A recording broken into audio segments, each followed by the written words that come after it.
That's the battlefield news, but what's happening diplomatically? Russia has banged on alternate blocs to deter Western sanctions. Chief among them, BRICS. That's a bloc of Brazil, Russia, India, China and South Africa. What's their goal? To create an alternative to the Western-led financial order. The BRICS countries set up a bank in 2015. It's called the NDB, or the New Development Bank. There are 9 members so far, but reports say a 10th could soon be added. And it's a heavy weight, the Kingdom of Saudi Arabia. Some background first. The BRICS Bank lends mostly to developing economies. They have given out loans worth $32 billion for 90 plus projects. Beyond BRICS nations, it has 3 members, the UAE, Bangladesh and Egypt. But right now, the bank is facing a funding crisis. Russia owns around 19% stake in the bank, plus around 6.7% in total assets. After Western sanctions, BRICS Bank has been forced to freeze Russian exposure. The result? There's a shortage of funds. That's where Saudi Arabia comes into the picture. It is the world's 2nd largest oil producer, which means funds are not a problem. In addition, they also bring clout in West Asia. The BRICS Bank's annual summit is underway. Here's what they told the Financial Times.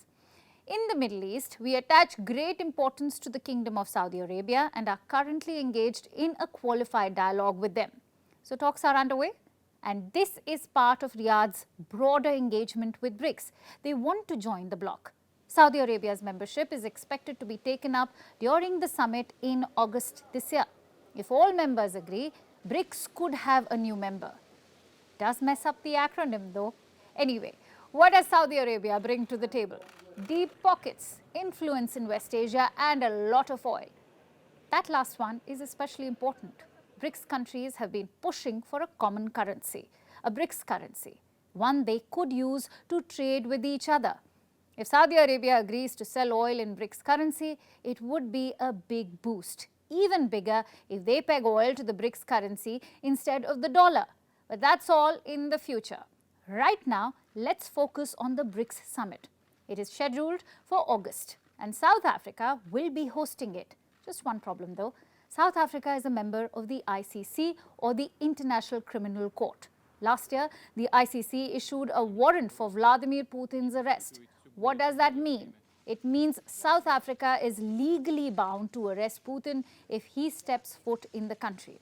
So how will he attend the summit? Well, the government has found a loophole. They have granted diplomatic immunity to all summit attendees, the foreign ministers who will meet this week and the heads of state who meet in August. South Africa says this is routine, that their national law offers immunity to all attendees of global conferences. But still, one question remains. Can South Africa use national laws to override international statutes? That's for legal hawks to decide. Let's focus on the politics. The US and West invested a lot in South Africa. I mean diplomatically, not financially. They saw a stable and strategic partner in South Africa, perhaps a continental leader. But they underestimated South Africa's strategic autonomy. The country has been neutral in the ongoing war and sometimes more than neutral. In February, they held joint drills with Russia and China. Remember, this is in the middle of the Ukraine war. Then earlier this month, South Africa's army chief visited Moscow. That was breaking point for the US. They accused South Africa of selling weapons to Russia. President Cyril Ramaphosa called the accusation disappointing.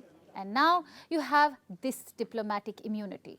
South Africa is going above and beyond to host Putin. What does that tell you?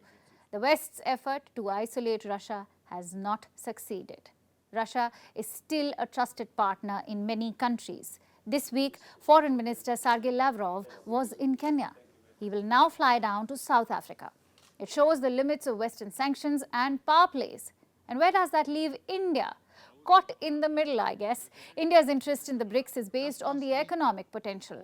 The bloc makes up 25% of the global GDP, also 40% of the global population. India can use the BRICS to reshape the global economy, to build bridges to the global south. But here's the problem.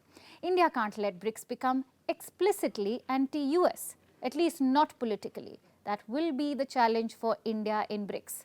much like the challenge in the Shanghai Cooperation Organization. We'll be tracking this week's summit very closely.